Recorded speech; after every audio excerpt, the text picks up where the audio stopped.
the president drinks it? Oh, yeah. He doesn't drink water. Welcome to this event at Hudson Institute. My name is Dr. Rebeccah Heinrichs. I'm a senior fellow here at Hudson and the director of our Keystone Defense Initiative. We have an excellent panel here to talk about the relationship between China and Russia. My work here at Hudson focuses on how to maintain the nuclear peace. And so, of course, my interest with the China and Russia relationship is how the two countries are increasingly collaborating on the military front and what that does to stress America's nuclear deterrent. China and Russia separately pose the greatest threat to the United States, but simultaneously, they pose an incredibly difficult problem. This is the first time that the United States must deter two nuclear peers simultaneously. The partnership between the two countries is growing on multiple fronts, diplomatically, economically, and of course, militarily. And so today we have an excellent expert panel to discuss the various dimensions of the partnership and to help us to think about ways that we can potentially mitigate or respond to these in a way that is conducive to the United States and the security and freedom of our allies. Directly to my left, I have John Lough. He's a geopolitical expert with a background in Russia and Eastern Europe, whose 35-year career has spanned the worlds of business diplomacy and research. Before moving to the Nest Center, he was a partner at Highgate, a leading London-based strategy consulting firm. Since 2009, he's been an associate fellow with the Russia and Eurasia program at Chatham House, London, where he has written extensively on a wide range of issues related to Russia and Ukraine. And he leads Nest's center's work on foreign policy issues. I thought this was very, very interesting and noteworthy. He spent 6 years with NATO, managing information programs aimed at Central and Eastern Europe, including a posting to Moscow where he set up NATO's information office in Russia.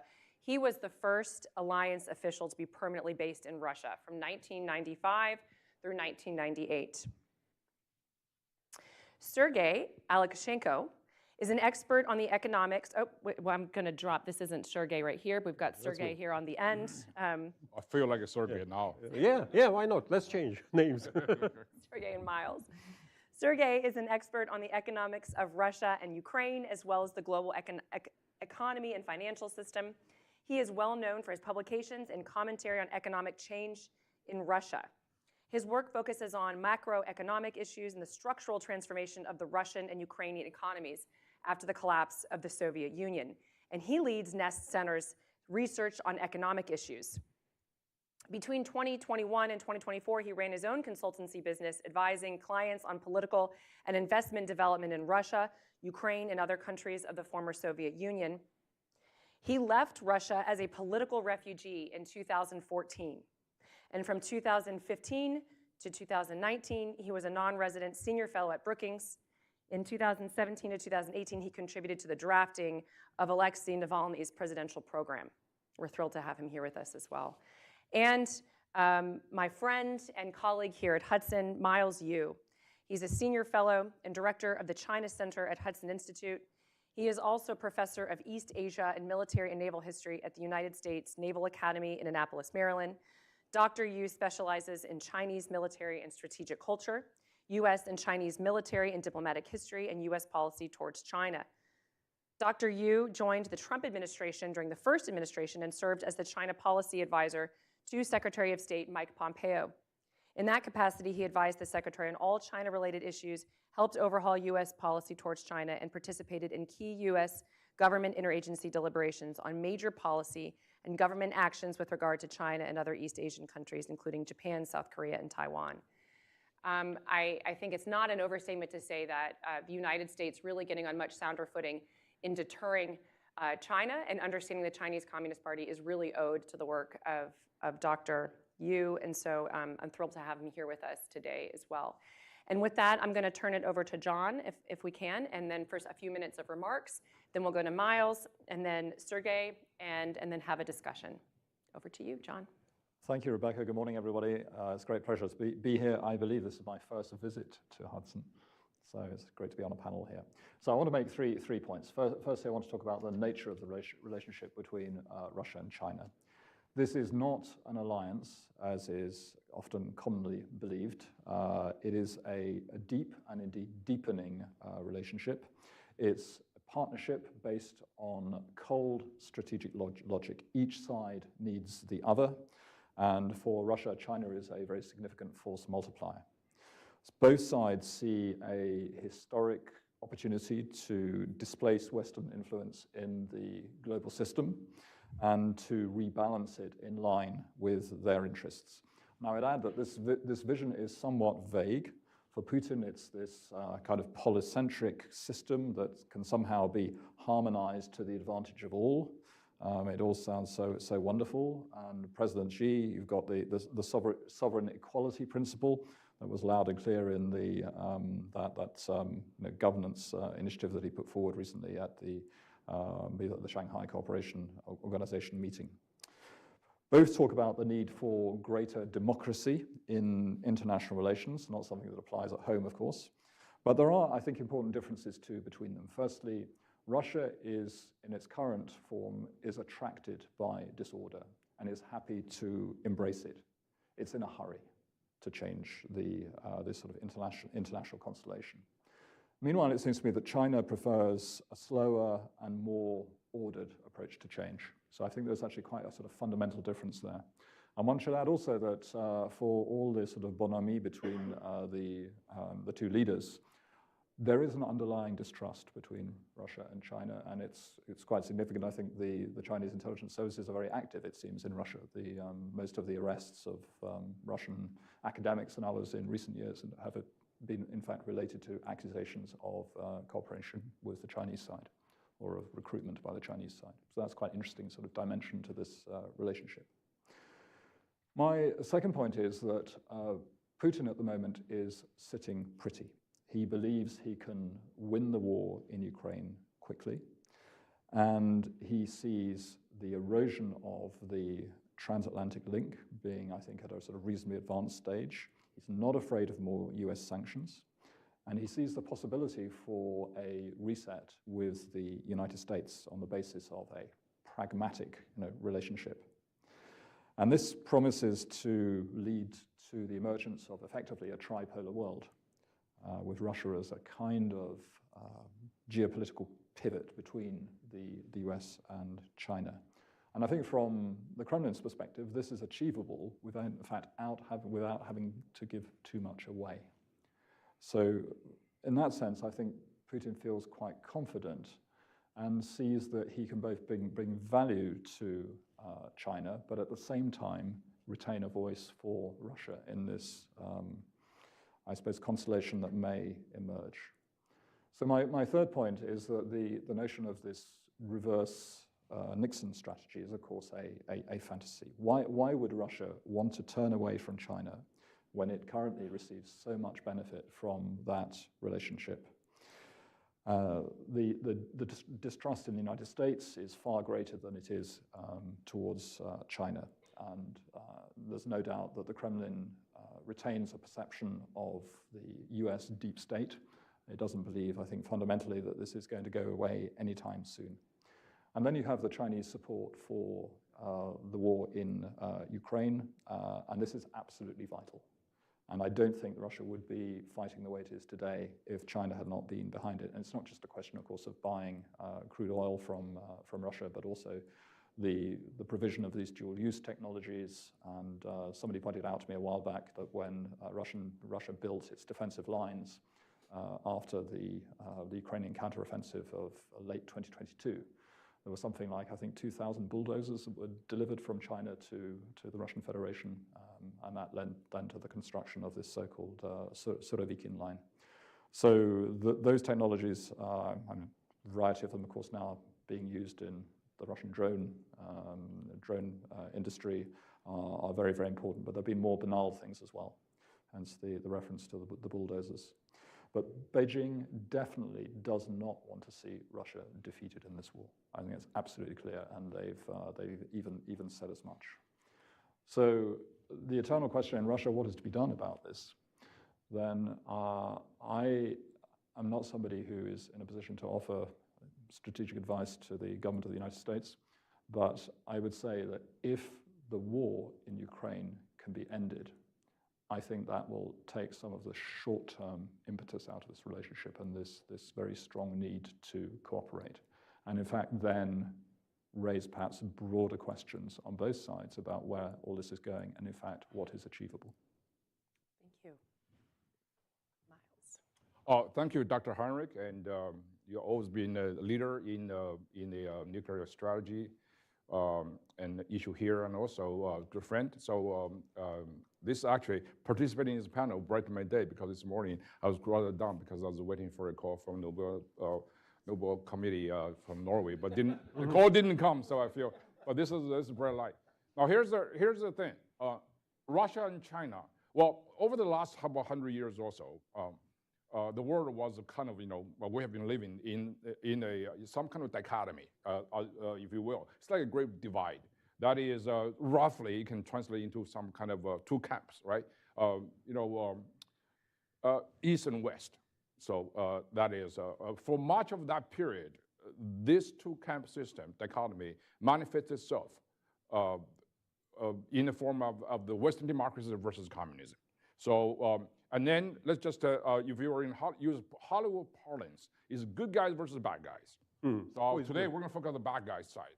So for much of this period, the bad guys basically was led by the Soviet Union. Leadership of the communist movement on that camp was unchallenged until somewhere after Stalin died, the middle to the late 1950s, and China said the Soviet Union was not really tough enough.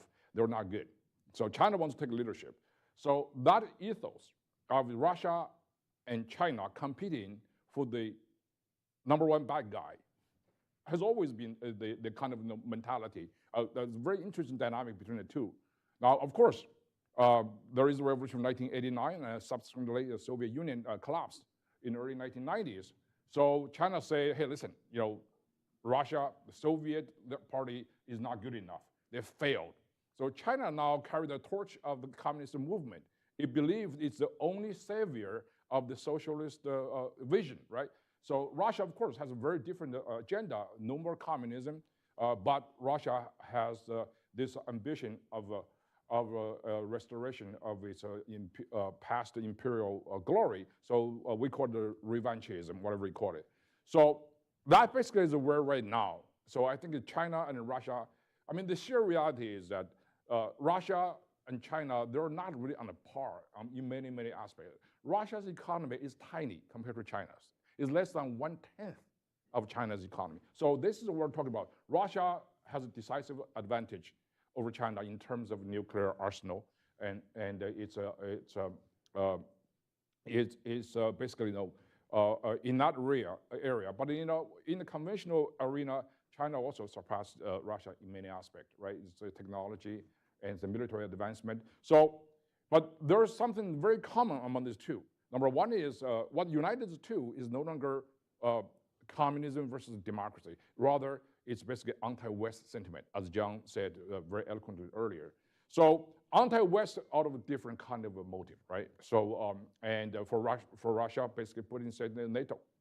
For China, basically is ideologically based. The West is the ultimate grave digger of the communist China. So that's what they believe. So that's why there's this very broad global scheme going on from Beijing.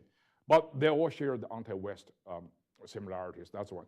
Number two, what really is important about the two countries, Russia and China as well, those were only remaining what I call civilization states. Civilization states is a very important concept because those two countries believe they're the center of a civilizational bloc, Slavic or Chinese. So it's not just a country.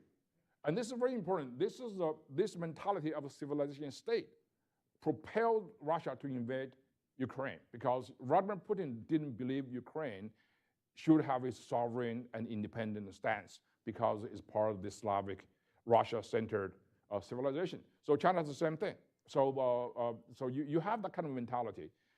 And I think thirdly, there is also basically material mutual dependency there. If you notice that for Russia, its greatest security insecure vulnerability is the Russian Far East from point of view of Vladimir Putin. One have to understand Vladimir Putin fancies himself as the Far East expert. I mean, this guy judo master doing all kinds of things over there. So he wanted to use Chinese capital or sometimes Japanese capital to develop Russia's Far East. And that has been all his dream. Now, China, of course, is focused, is not in the Far East in that way. They believe that part is just the US sphere of influence. China eyes Europe and the Middle East and Central Asia. That's the official impetus, or the initial impetus for the Belt and Road Initiative. But the two actually try to converge. And that's why you see the mechanism is energy. And so Russia, Putin was the guy who was pushing China to sign all kinds of energy bills. Since 2014, there were 5 gigantic energy and gas bills between China and Russia. So 2014 one was $400 billion, right, for 30 years. And then it all has something to do with the building Siberia pipeline. China was very reluctant to do, so which constantly put Putin, Putin to go to Beijing and to push for the concrete implementation of that. Of course, there's also a price to pay, and there's kind of a horse trading, quid pro quo. Remember, days before Vladimir Putin invaded Ukraine, and Putin was in China, signing another bill in February 2022, a gigantic gas bill. So this is kind of an unlimited friendship talk at the time. So what I'm saying is that there is mutual defense. Now there's a lot of difference over there. I agree with John completely. China and Russia share some very different global perspectives. Russia, in my view, wants to gain global relevance. China wants to gain global dominance. There's a huge difference over there. So, and also Putin and Xi Jinping, for example, these two were men of enormous egos. So there's a clash of ambitions.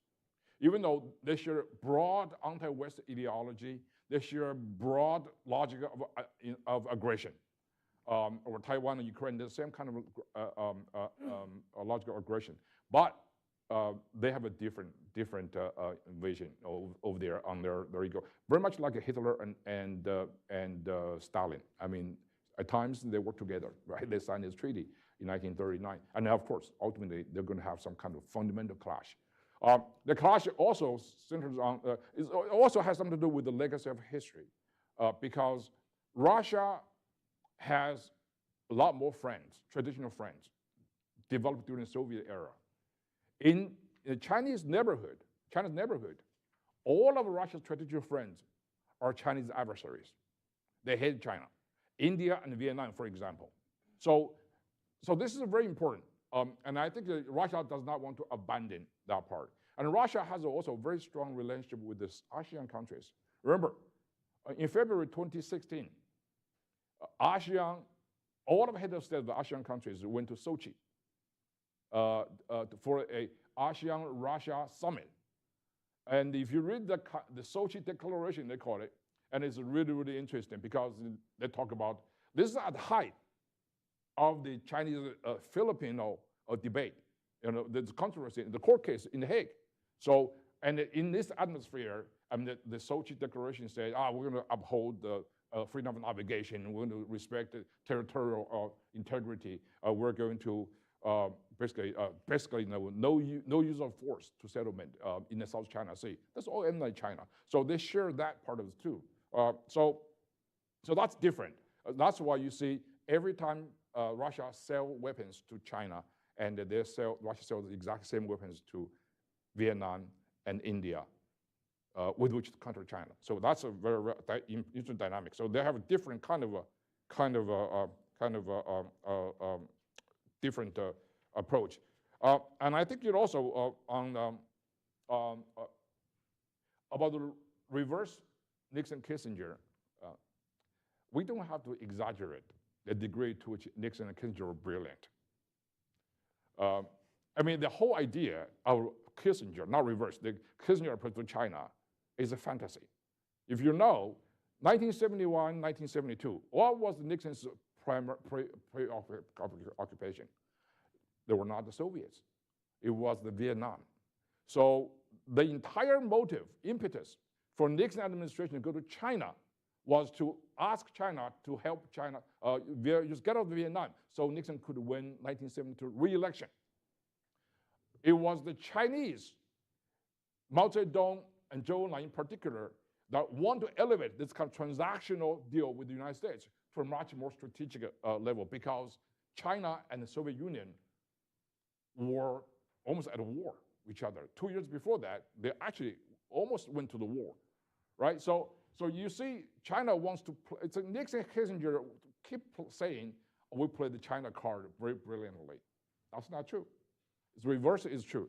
China played the American card much, much more brilliantly than Nixon Kissinger claimed themselves. So that's one of the reasons I don't think is going to work with that. If there's any kind of reverse Nixon Kissinger type of this, I think the initiative will come from Russia, not from the United States. And if you recall, I hate to cite this incident, I'm sorry, it took too long, but one final note. If you pay attention, in the immediate aftermath of the Ukrainian invasion, Tucker Carlson went to Moscow, had a several hour long, very long interview with Putin in the Kremlin. And at some point, Tucker Carlson asked Vladimir Putin, why do you, Mr. President, make Russia the enemy of the West? Does anybody remember what Putin, how he replied? He said, well, we don't want to make Russia, the enemy of the West. As a matter of fact, we're not the enemy of the West. China is. That was an astonishing reply. Okay, I'll just end right there. Thank you, Miles. Sergey? Me. After this brilliant presentation, Thank you.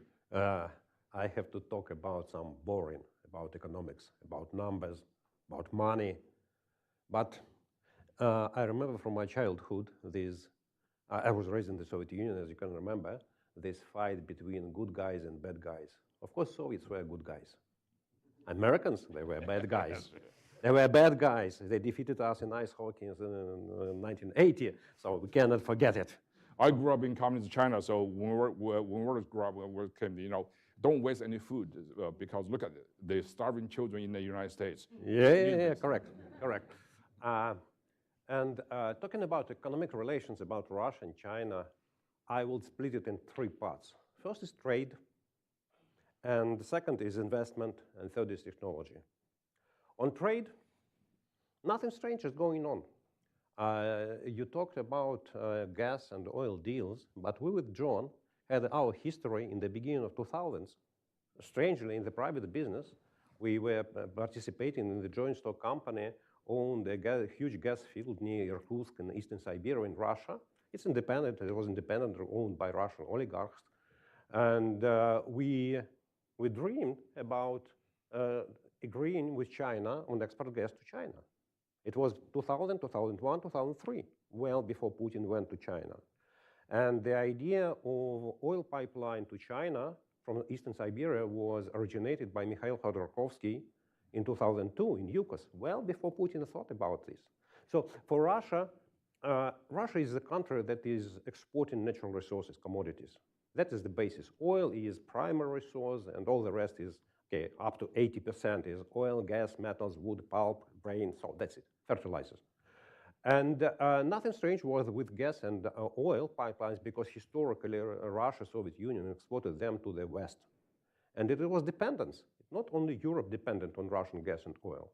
Russian economy dependent on European market as well. And that's why Russian oligarchs, they were looking forward, saying we need the second leg. Our oil and gas fields are moving to the east, and we need to find the exit to the eastern market, to China, dominantly. In the beginning of 2000s, it was visible that China is growing up and that China needs resources. And here's the basis that Russian economy and Chinese economy, to a great extent, they're complementary. Russia is a huge exporter of commodities and natural resources. China is short in natural resources. China is desperately looking for natural resources all over the world. And two countries having a huge common border, very simple logistics, not dependent on maritime traffic that could be cut by NATO or by someone else. So why not to trade? One country sells commodities, other country purchases commodities. Another country is a huge industrial factory producing 30% of industrial production in the global. Another country is historically short of consumer goods, of consumer electronics, of everything. So we sell commodities, we purchase consumer goods. We sell commodities, we purchase consumer goods. And of course, when, once again, historically, the big part, the dominant part of the Russian population is in European part. And it's more easy to trade with Europe. Shorter logistics, bigger population. But when Europe blocked Russian trade, a significant part of Russian trade with Russia after the invasion of Ukraine, no other choice. China is ready. China is ready to supply everything. Smartphones, cars, watches, clothing, everything. Russia was supplying oil and gas and fertilizers to Europe. Okay, Europe is not purchasing. Let's deliver them to China. It's a global market. No one can substitute Russian oil in globally. Russia is, if we take the global oil market and we deduct, let's say, domestic consumption. For example, United States is #1 in oil production. But it's all oil produced in the United States is consumed in the United States. In the United States imports some oil, refine, and sell refined products. But in the international market, the share of United States in oil is marginal. Russia keeps 15% of the global international oil market. There is no one country in the world which can substitute. So if Europe do not purchase oil, and Europe purchases oil from Persian Gulf, okay, somebody should purchase Russian oil. It's India and China. And it's nothing. It's nothing strange. So, and I believe that nothing could be done with this area. Even the war is over. Even relations with the West of Russia, with the West will improve, and there will be some level of mutual understanding. It doesn't matter which level, even good friendship. Still, Russia and China will trade much more than before the war. It's geography, it's logic, and it's a hedging. It's a hedging of something made strange. If Europe cut trade with Russia once, it could cut trade twice. Let's keep two legs, Europe and China. So I see nothing strange in trade relations between Russia and China, and they will stay strong. Second is investment. It's more interesting. Putin started to talk about pivot to the east in 2010. Even it was not Putin, it was President Medvedev who started to talk about pivot to Asia because Russia organized an Asian summit in Vladivostok in 2012. Putin came to Kremlin back in 2012, and his initial slogan, pivot to the east, was not to China, was not to outside of the Russia, it was for inside Russia, about Russian Far East. It was pivot to problems of Russian Far East. 2014, Russia annexed Crimea, first sanctions, and here Putin said, okay, pivot to east means pivot to China because Western markets are closed. Well, first of all, Western financial markets are closed. And by that time, Russia needed a lot of capital, both banks and corporate sector. And the dream was, okay, China will help us. China has huge coffers of money, and China will give us money. All Russian companies, government, ministers, banks run into China and get nothing. China says, no, well, yeah, we have money, we have plenty of money, not for you guys. Since 2014, until the beginning of the war, until the end of 2021, there were 24 investment projects of Chinese companies in Russia, overall value of $16.5 billion. This is the database of American Enterprise Institute, so your neighbors. And they include all investment of 50 million plus. So out of this $16 billion, half, $8.5 billion, were three particular portfolio investment in liquefied natural gas, LNG, in northern part of Russia, and petrochemical company in Sibur. So all the rest, 21 projects for $8 billion in 8 years. It's about nothing. If we remember that China invested in the world more than, I don't know, there are debates, 1 trillion, $1.5 trillion, $2 trillion. So Russia is not the place for Chinese money. China is not ready to inject money in Russia. Why? Very simple. We don't need competitor. If we give you money, if we give you our technology, what will you do? You will produce the same goods as produce Chinese economy, and you will compete with us. We are not interested in this. And because of that, the third part, the most interesting, historically, the Russia, Soviet Union, Tsarist Russia, technologically were dependent on the West, on Europe and the United States. All Stalin's industrialization was built by Americans and Germans. So historically, Soviet economy, Russian economy, purchased technology, know-how, capital, not like money, but like technology and knowledge from the West. Since the beginning of the war, this is closed, shut down, sorry. And, okay, China, will you supply us any technology? No, says China. China says, look, economic benefits, it's not about technology. Economic benefits, you can sell your goods and purchase our products. That is the benefit of the trade. That is the future of Chinese and Russian relation.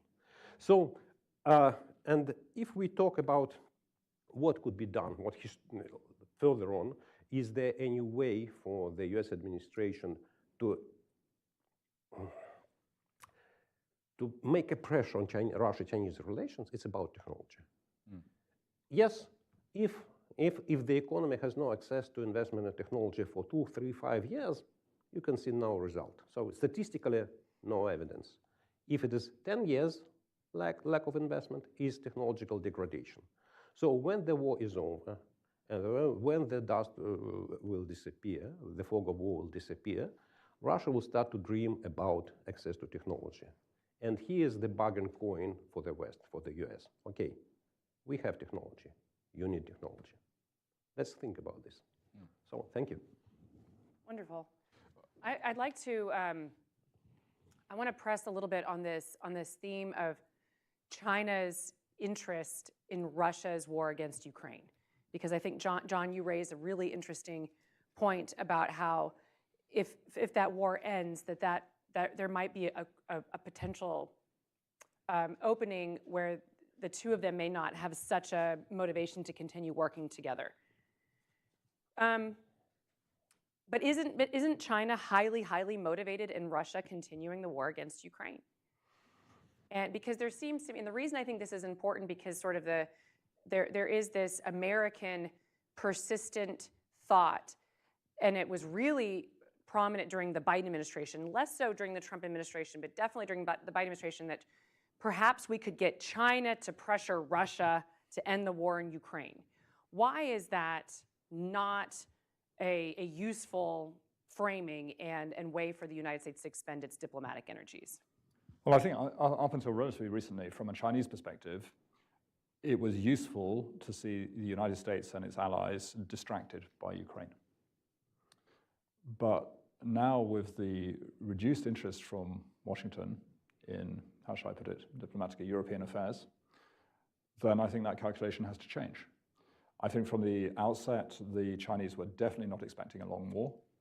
Putin undoubtedly informed the Chinese about his intentions, but as we know, he was expecting something very brief, and he felt he had everything on his side, and the Ukrainians would just cave in. So China has, I think, had to, I suppose, accustom itself to the fact that Putin's word in this case was not reliable. So he was misinformed, and that probably tells us a little bit about, again, I've had a suspicion for a long time, and this goes back to the days when, in fact, Sergey and I were involved in this gas business, trying to get East Siberian gas to China and beyond. That certainly when I was talking to the Chinese side at the time, say over 20 years ago, there was this sense that the Russians were really not very good at strategy. And I think that this sort of rather patronizing attitude, if I may put it that way, towards the Russian counterparts. So, seeing this extraordinary strategic blunder that Putin has made, and Sergey's referred to the technology problem that Russia now faces. I mean, Sergey, I would suspect this has put Russian economic development back by at least a couple of decades, if not more. these are the consequences. If you're looking at this from the Chinese perspective, you think, why would a country do this? Why would you do this to yourself? So I think that there's this sort of underlying kind of frictional, maybe, disbelief the way Russia's played its cards. But look, it's got itself into this situation. China most certainly doesn't want to have a failing state on its borders. And so, some of this enthusiastic talk, particularly at the start of the war, that Russia could be defeated, it might break up, and all that sort of thing. Well, I mean, that's hardly an attractive recipe for China, is it? It doesn't want another North Korea. So it's pretty much, seems to me, morally bound to give Russia the support it needs, so it doesn't lose. But what should the outcome be? I mean, I personally think that China is actually very interested in the reconstruction of Ukraine. Which is interesting then, because that was part of the condition for the Trump administration's effort for the minerals deal in Ukraine, is that none of the countries that contributed to Russia's war effort should have anything to do with Ukrainian reconstruction. Yeah. So Miles, you would comment on this? Yeah, I mean, this is a very interesting question. I mean, it's the world has to understand China is a country of opportunism. And you look at it. Now, you talk about the Ukraine. The war in Ukraine, definitely. China right now is playing the role of either mafia don or puppet master, because it needs the ultimate bad guy visually to the world to take the bullet for China. It was North Korea, now it's Russia before, right? And then Iran. So China is always behind. China make those three countries, Russia, Iran, and North Korea, is proxies. So that the world will focus on those actors committing violence and crimes on the street. China is sitting behind, like Don Corleone, acting strategic and very, very magnificent, benevolent. So this is basically the thing. Definitely, China wants to use the Ukraine war as a strategic distraction for the United States. However, back to my point about opportunism, don't forget, before the war in Ukraine, China's policy China and Ukraine have very close relationship all the way. They signed no fewer than 3 strategic partnership agreements, including the agreement signed between Viktor Yanukovych, former president of Ukraine, in December 2013. This nuclear security guarantee deal, in which that if Ukraine would be attacked or threatened by a third country, Russia, with a nuclear weapons, China would provide Ukraine with a nuclear security guarantee, commonly known in the West as nuclear umbrella. This is insane. Well, 3 weeks later, Putin annexed Crimea. So, and then if you look at the weapons warehouses in the People's Liberation Army in China, virtually every major weapon platform come from Ukraine for over 20 years.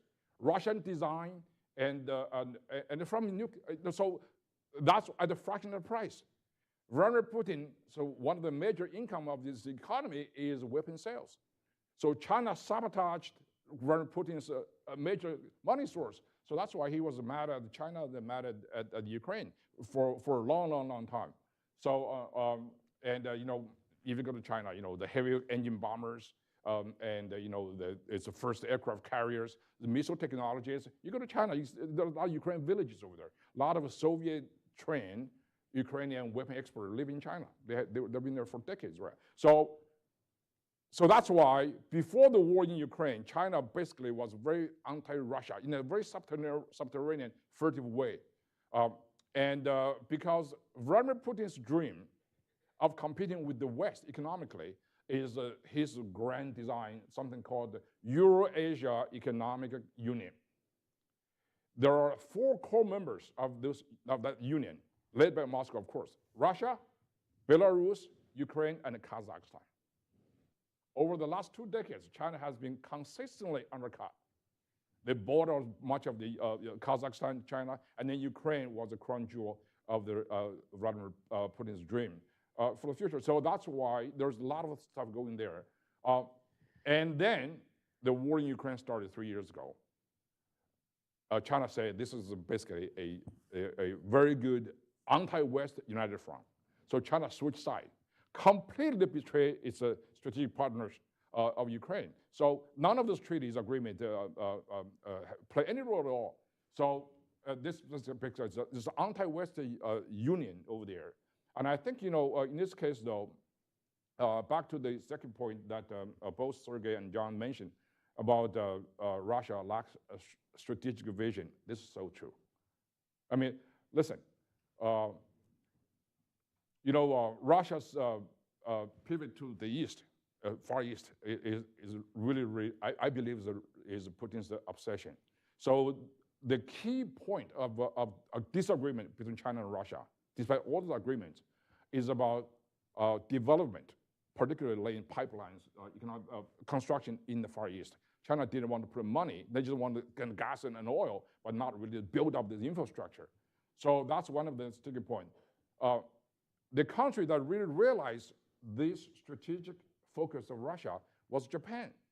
Under Prime Minister Abe, and Japan and Russia came really, really close. The closest since World War II. The two would have solved the problem of northern territories. So to the point that before February, before February 2014 annexation of Crimea, and Japan and Moscow were even talking about how to divide up the four countries. Japan have two, and Russia keep two. And the question is which two, right? Russia wants to keep the best two. So that's different, but that's a really gigantic progress. And the pipeline has something to do with where the terminal is going to be, right? Japan say, you're going to end somewhere in the Sea of Japan, so it's the international market, everybody has access to it. And China say, oh, you're going to end somewhere inside China. China will be the only customer. So that's the difference. So unfortunately, Vladimir Putin screwed up his own plan. I mean, he annexed Crimea, and Japan was forced to sanction Russia along with the Western democracies. So that's why, and Ukraine the same thing. So basically, I would just say, if there's any way for Russia to be closer to the West, and see, Vladimir Putin say we're going to basically curtail NATO. His invasion of Ukraine did the exact opposite, right? I mean, you have two new members, Sweden and Finland, join NATO. That's very important. In my view, I think one of the most consequential results of the war in Ukraine, detrimental to Russia's interest, is Finland joining NATO. Yeah. So Finland had the 800 miles border with Russia, and St. Petersburg just crossed the border. So that's very important. And U.S. now is basically built up Finland as a forward deployed fortress of NATO. So I want to, that's a great place for me to sort of turn to Sergey then on the economic piece though. Your point about how even after Russia's unprovoked war against Ukraine, even if once that war ends in some kind of fashion, that this economic relationship between Russia and China, you fully expect to continue. What does that mean though then? Do you still support the potential of increased American sanctions against Russia to squeeze the Russian economy? Europeans are now once again discussing taking the Russian frozen assets and really kind of going after the corruption and Putin's corrupt oligarchs in Russia. I mean, or further sanctioning the shadow fleet, which the Europeans are even ahead of the United States on that. Isn't there still an economic element where the United States with our Western democratic allies can still squeeze the Russians economically? Or would you say it's not going to do much though because they're still going to have increased collaboration and support from China? The latter. I believe that there is no space for the US or European or the West policy, sanctions policy, to increase pressure significantly on Russia, to make it visible and feasible. And I explained it on the case of oil. So let's imagine that somehow US imposed sanctions on Russia and Russia is not able to export its oil by sea. It's 2/3 of Russian export of oil, and including products. It's 5 million barrels per day. What happens next day? Oil price jumps, I don't know, $100, $120, $150, $200 per barrel. What's going on the gas stations? I don't know, $10, $5, $15? How much? Is it doable?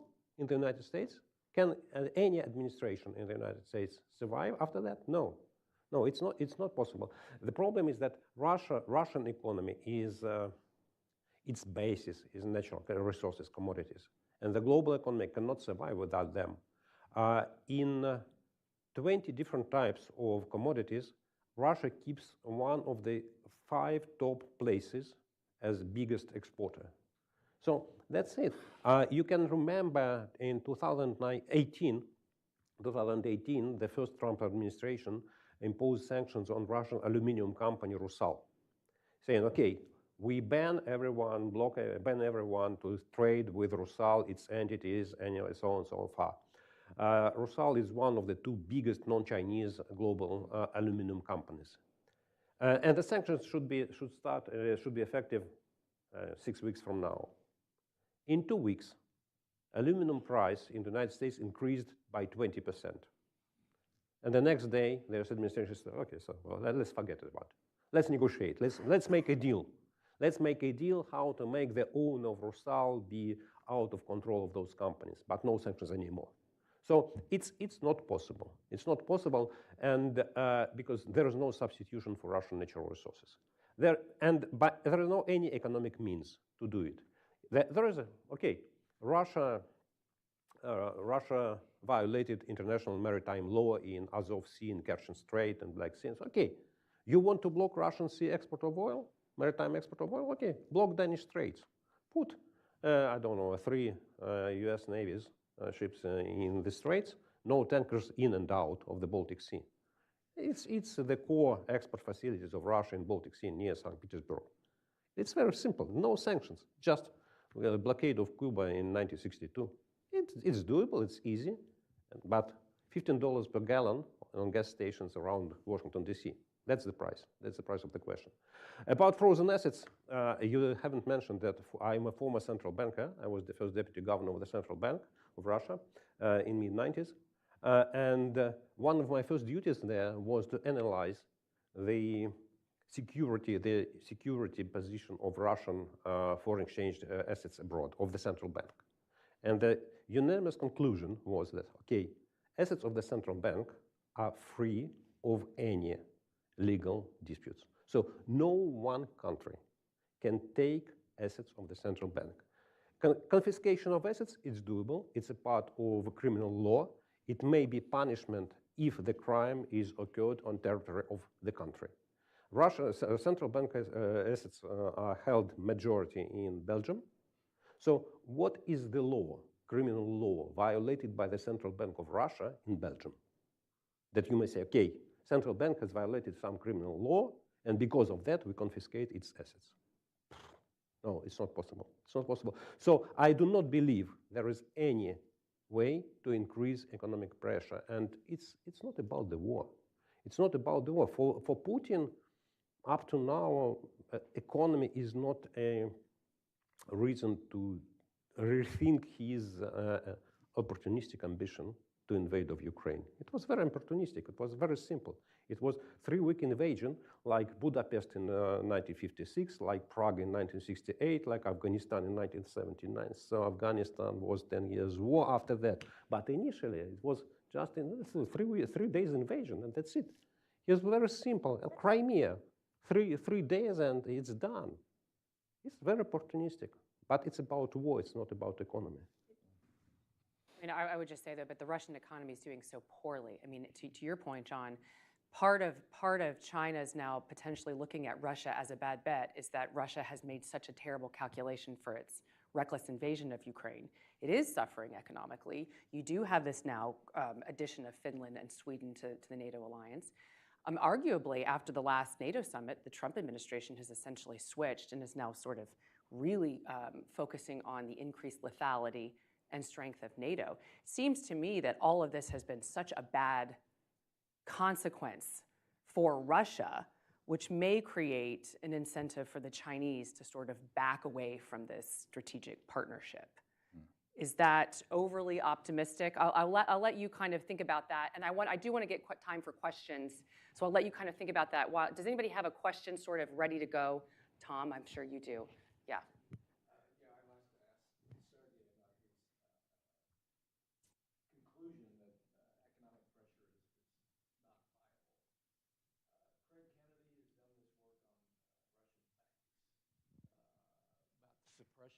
Tom, can you use the microphone so we can hear your Sorry. thoughtful? Craig Kennedy has done some useful work on the state of the Russian banking sector as a consequence of the war. Russia has had bond sales that have failed.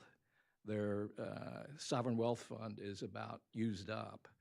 So my question is, will China, and maybe Miles will weigh in on this too, does China have any interest in helping out and solving those financial problems in Russia? I mean, Anders Ostlund and others have concluded that 2026 is going to be a year of real difficulty.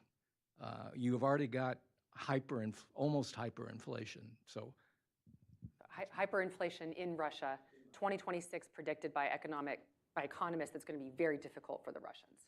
Will China bail out the Russians? May I answer? So we'll do quick responses so we can no, get to another question. No, 2026 will not be difficult for Russia.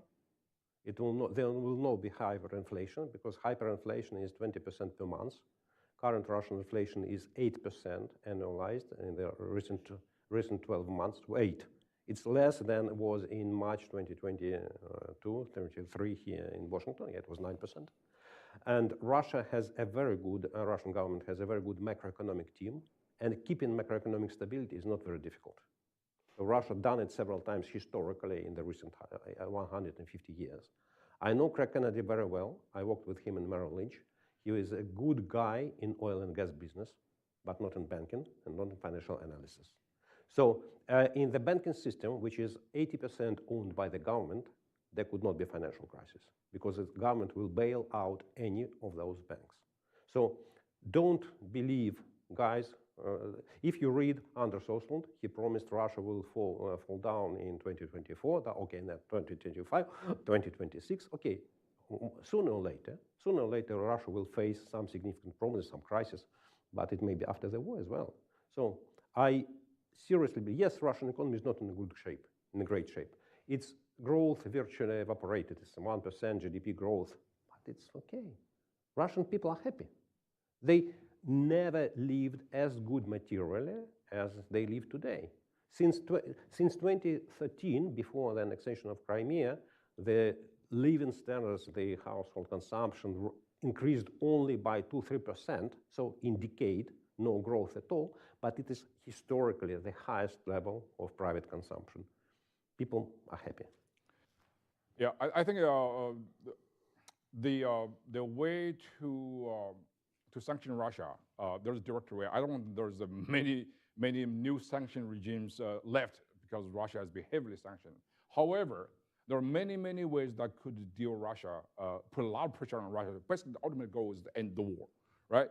So, for example, one of the biggest, well, Russia, yes, I agree with Sergey completely. You know, Russia is an energy giant country, a lot of energies. But energy depends also on several things. Number one is delivery, right? The pipelines and other things. So right now, Russia is not really in a good, that's why they're trying to talk to Turkey and other places to basically build new pipelines. Number two, really is dependent on the world price of energy. In this case, U.S. has done a great job because Donald Trump's energy policy is to gain energy independence. United States now is worth the #1 oil production and export country. So that's basically keep the oil price, global price down.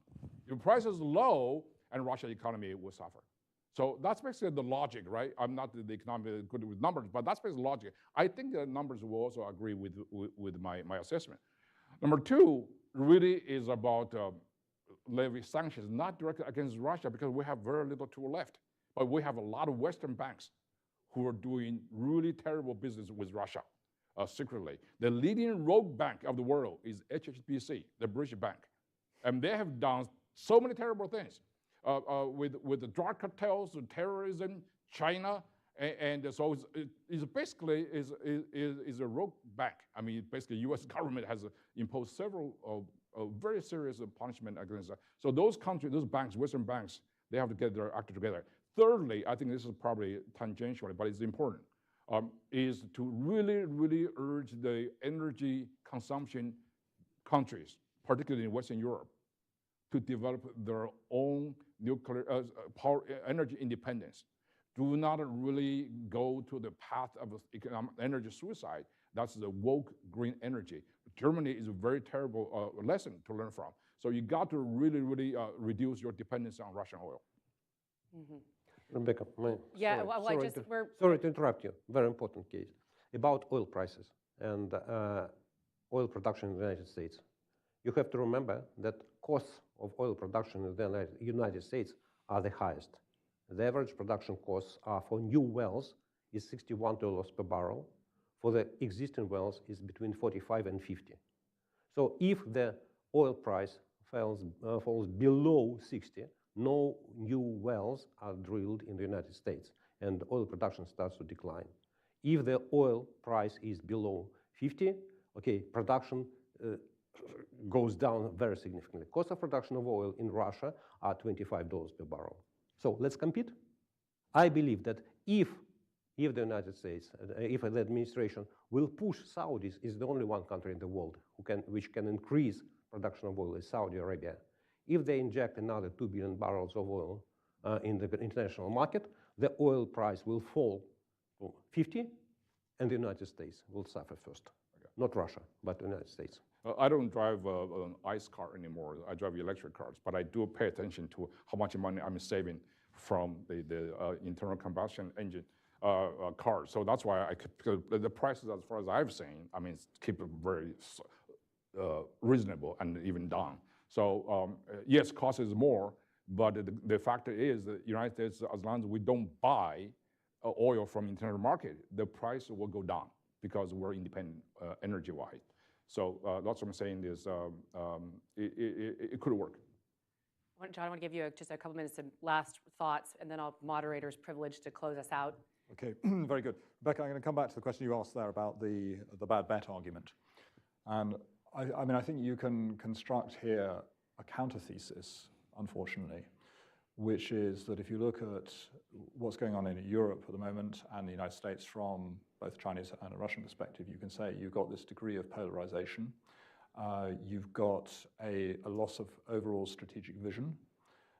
Is this alliance still really alive and kicking? Yes, we have the NATO summit that was reduced to about a morning so that we could keep the alignment around defense spending, but nobody wanted to go beyond that. So I do agree that Finland joining NATO is a really big deal. And I think on the Russian side, they're still struggling to understand how this happened. But the question remains of just how cohesive are we, and are we going to be over the coming years? And we can see the far right on the march in several European countries, including my own at the moment, with, again, an agenda that doesn't align with what we've traditionally known about having to contain Russia. In fact, look in Germany, you've got some actually very friendly voices on both on the far right and the far left when it comes to the question of Russia and support for Ukraine. So there is I would like to believe in your initial thesis, but I think we have to consider very seriously the other side of the question. Yeah, I think that I think there's great opportunity here. I mean, it's from hearing my panelists, my colleagues here, a few things to consider, and that's that one, that the United States must understand the growing collaboration between these two authoritarian countries, that the motivating factor that makes them hostile to the United States and our Western allies is this anti-Western sentiment. And so in order for the United States and NATO, the Japanese, the South Koreans, the Australians, to contend with this is to pool our own resources, our own markets, and to increase that solidarity. And sort of this notion that the United States is going to try to potentially reset with the Russians in order to peel them off of the Chinese is a fool's errand. That it makes much more sense to increase solidarity with NATO, to make sure that the promises, the commitments made during the NATO summit are fulfilled, and that the United States further continues support for Ukraine and make sure that Ukraine succeeds as an independent sovereign democracy, ends Russia's war there, or at least enables Ukraine to have battlefield successes to freeze the war on terms that are acceptable to Ukraine, so that we can bolster the eastern central front of the NATO alliance, and then out-compete China in all these other ways. And basically, you try to make China a bad bet for the Russians and Russia a bad bet for China, and that may present the best opportunity for the West and for free societies to maintain the peace and to strengthen our own advantages. So thank you so much for that very, very interesting conversation. Thank you all for being here. Please join me in thanking our panelists.